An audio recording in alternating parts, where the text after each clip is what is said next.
ज़्यादा सम्मान न देते हुए वर्णित किया है। तो ये बाद में ये पूर्वाग्रह खत्म हुआ और ये उचित भी नहीं जान पड़ता है, लेकिन ये राय है डॉक्टर श्याम सुंदर दास की, वो मैंने आपको यहाँ पढ़ करके सुनाया। भाषा सधुक्कड़ी। अब आते हैं आचार्य रामचंद्र शुक्ल की ओर। आचार्य रामचंद्र शुक्ल ने उनकी भाषा को खिचड़ी तो नहीं कहा, लेकिन सधुक्कड़ी कहा। सधुक्कड़ी का मतलब यह है कि जो साधुओं की भाषा होती है। जैसे साधु कोई एक जगह पे तो रहते नहीं, आज यहाँ हैं, कल किसी दूसरे प्रदेश में, फिर आगे चल के किसी और प्रदेश में, और जहाँ वो जाते हैं वहाँ के लोगों से उनका संपर्क होता है। तो जब लोगों से संपर्क होगा तो उनकी भाषा के कुछ शब्द निश्चित रूप से उनकी वाणी में भी आ जाते हैं। तो आचार्य रामचंद्र शुक्ल ने कबीर की भाषा को पंचमेल खिचड़ी न कह करके उसे सधुक्कड़ी कहा, क्योंकि वो साधु थे, संत थे, एक छोर से दूसरे छोर में भी आया जाया करते थे, अपनी वाणियों का प्रसार करते थे। तो इसलिए उनकी भाषा को सधुक्कड़ी कहा उन्होंने। अर्थात क्या कहते हैं आचार्य रामचंद्र शुक्ल की भाषा सधुक्कड़ी, अर्थात राजस्थानी पंजाबी मिली खड़ी बोली है। मतलब तीन तरह की उसमें भाषा देखने को मिलती है। एक तो राजस्थानी, और दूसरी उसमें पंजाबी का बहुत गहरा असर है, और इन दोनों के मिश्रण से बनी हुई जो खड़ी बोली है, वो खड़ी बोली उनकी काव्य साहित्य में देखने को मिलती है। तो इस तरह से हम देख सकते हैं कि आचार्य रामचंद्र शुक्ल ने कबीर की भाषा को सधुक्कड़ी अर्थात राजस्थानी, पंजाबी और खड़ी बोली का मिला जुला रूप माना है। पर रमैनी और शबद में गाने के पद हैं, जिसमें काव्य की ब्रजभाषा और कहीं कहीं पूर्वी बोली का भी व्यवहार मिलता है। जो उनके कबीर के दोहे हैं उसमें पंजाबी, खड़ी बोली और राजस्थानी का प्रभाव अधिक है, जबकि उनके जो रमैनी और शबद हैं, जो पद हैं, आप देखेंगे जब पढ़ेंगे तो पदों में उनके ब्रजभाषा और जो पूर्वी प्रदेशों की बोलियां हैं, जैसे पूर्वी उत्तर प्रदेश, बिहार की, जिसमें भोजपुरी प्रमुख है, अवधी है, तो उसके शब्द अधिक देखने को मिलते हैं। तो ये कबीर ने दोनों काव्य रूपों में अलग अलग भाषा का प्रयोग किया है। भाषा बहुत परिष्कृत और परिमार्जित न होने पर भी कबीर की उक्तियों में कहीं कहीं विलक्षण प्रभाव और चमत्कार है। प्रतिभा उनमें बड़ी प्रखर थी, इसमें संदेह नहीं। आचार्य रामचंद्र शुक्ल भी कबीर को कोई बहुत ऊंचा कवि मानने को तैयार नहीं थे। पहले हिंदी साहित्य के पहले संस्करण में, इतिहास के पहले संस्करण में तो उन्होंने कबीर को ज़्यादा महत्व ही नहीं दिया था। बाद के संस्करण में उन्होंने ये जरूर माना कि कबीर कहीं कहीं विलक्षण प्रभाव और चमत्कार पैदा करने की क्षमता रखते हैं, और उनमें प्रतिभा भी बहुत थी, उनकी उक्तियाँ भी बड़ी अच्छी थीं, लेकिन कोई उच्च कोटि के वो कवि थे ऐसा वो मानने को तैयार नहीं थे।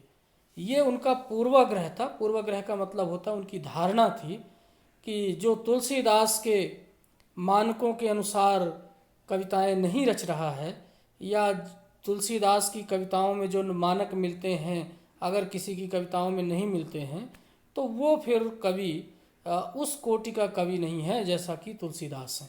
ऐसा आचार्य रामचंद्र शुक्ल की धारणा थी। ये धारणा बहुत तार्किक नहीं और बहुत उचित नहीं कही जा सकती है, लेकिन वो हिंदी साहित्य के इतिहास के एक प्रमुख लेखक हैं, और उन्होंने पहली बार हिंदी साहित्य को व्यवस्थित रूप में एक इतिहास दिया था, तो इसलिए उनका जिक्र यहाँ करना आवश्यक है। तो आप देख सकते हैं कि उनकी कबीर की भाषा को लेकर के डॉक्टर श्याम सुंदर दास ने जहाँ उसे पंचमेल खिचड़ी कहा, वहीं आचार्य रामचंद्र शुक्ल ने उसे सधुक्कड़ी कहा। दोनों की राय है कि कवि तो कोई उच्च कोटि के वो थे नहीं, लेकिन प्रतिभा उनमें थी और उनकी बातें हृदय पर असर करने वाली थी। आगे और देखते हैं कि कविता करना उनका लक्ष्य नहीं था, फिर भी उनकी युक्तियों में कवित्व की ऊंची से ऊंची चीज़ प्राप्य है। अब आते हैं हम आचार्य हजारी प्रसाद द्विवेदी पर, जिन्होंने कबीर पर एक पूरी पुस्तक लिखी जिसका नाम भी उन्होंने रखा कबीर। और पहली बार 1940 के बाद 41-42 में उन्होंने यह स्थापित किया, जो पुरानी धारणा थी उसका खंडन करते हुए स्थापित किया, कि कबीर हिंदी साहित्य के इतिहास में सर्वोत्कृष्ट कवि हैं। उनके मुकाबले का दूसरा कोई कवि है ही नहीं। इससे पहले आपने देखा डॉक्टर श्याम सुंदर दास और आचार्य रामचंद्र शुक्ल ने कहा कि उनकी भाषा भी कोई बहुत अच्छी नहीं थी, सधुक्कड़ी थी, पंचमेल खिचड़ी थी, उक्तियों में उनके चमत्कार तो ज़रूर मिलता है लेकिन कवित्व तो नहीं है। रस छंद अलंकार आदि की जो धारणाएं थी उसके अनुसार वो कविता ठीक नहीं उतरती है। लेकिन पहली बार आचार्य हजारी प्रसाद द्विवेदी ने ये मजबूती से स्थापित किया कि नहीं, कबीर कवि भी उत्कृष्ट कोटि के थे, उनके अंदर प्रतिभा थी और उनकी भाषा का तो कोई जवाब ही नहीं है। आगे उन्होंने भाषा के बारे में जो टिप्पणी की है वो आप देखेंगे। पहली बार स्थापित करने वाले हिंदी क्षेत्र में, हिंदी साहित्य में कबीर वैसे तो शिक्षित जनता से लेकर के और कम शिक्षित अशिक्षित जनता तक लोक में बहुत अधिक प्रसिद्ध थे, लोकप्रिय थे। वहाँ उनको स्थापित करने की आवश्यकता नहीं थी। कबीर के दोहे, कबीर की वाणी, कबीर के पद गांव-गांव में, घरों घरों में गाए जाते थे और उनसे बहुत रस लिया करते थे लोग, आनंदित हुआ करते थे। उनके सुख दुख के भावों को एक सहारा मिलता था उनकी कविताओं से। लेकिन हिंदी साहित्य में जो शिक्षित जन के द्वारा साहित्य लिखा गया था और उस साहित्य में जो कबीर के स्थापना है, उनकी जो प्रतिष्ठा है, स्थापित करने का जो कार्य किया था, वो आचार्य हजारी प्रसाद द्विवेदी ने किया था। तो आप देखें, उनकी उक्तियां हम पढ़ते हैं। कविता करना उनका लक्ष्य नहीं था, फिर भी उनकी उक्तियों में कवित्व की ऊंची से ऊंची चीज़ प्राप्य है। कबीर के बारे में कहते हैं आचार्य हजारी प्रसाद द्विवेदी कि वो कवि के रूप में कोई कविता लिखना नहीं चाहते थे, लेकिन कविता तो उनकी उक्तियों में अपने आप आ गई है, सहजता से आ गई है। हिंदी साहित्य के हजारों वर्षों के इतिहास में कबीर जैसा व्यक्तित्व लेकर कोई लेखक उत्पन्न नहीं हुआ। महिमा में ये व्यक्तित्व केवल एक ही प्रतिद्वंदी जानता है, तुलसीदास। कबीर का अगर कोई मुकाबला कर सकता है तो वो है तुलसीदास। वरना कबीर के मुकाबले का कह रहे हैं, उनकी तुलना का जो कवि है, हजारों साल के इतिहास को देखा जाए हिंदी साहित्य के, तो और दूसरा कोई कवि ठहरता नहीं है। तो जहां आचार्य रामचंद्र शुक्ल और डॉक्टर श्याम सुंदर दास कह रहे थे कि कबीर तो कोई विशेष कवि थे ही नहीं, वहीं आचार्य हजारी प्रसाद द्विवेदी ने ये मजबूती से स्थापित किया अपनी पुस्तक में, जो हिंदी साहित्य के इतिहास से जुड़ी हुई पुस्तक है, कि कबीर के मुकाबले का व्यक्तित्व तो हिंदी साहित्य के हजारों साल के इतिहास में है ही नहीं कोई। अब आप देखें कि किस प्रकार से रचनाओं के बारे में, कवियों के बारे में जो धारणाएं हैं वो समय के अनुसार बदलती हैं।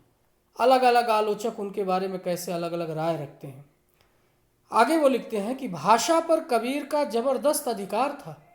अभी आप इससे पहले पढ़ चुके हैं प्रिय छात्रों कि दोनों आलोचक, डॉक्टर श्याम सुंदर दास और आचार्य रामचंद्र शुक्ल, दोनों ये कह रहे हैं कि कबीर की भाषा तो कुछ थी ही नहीं खास।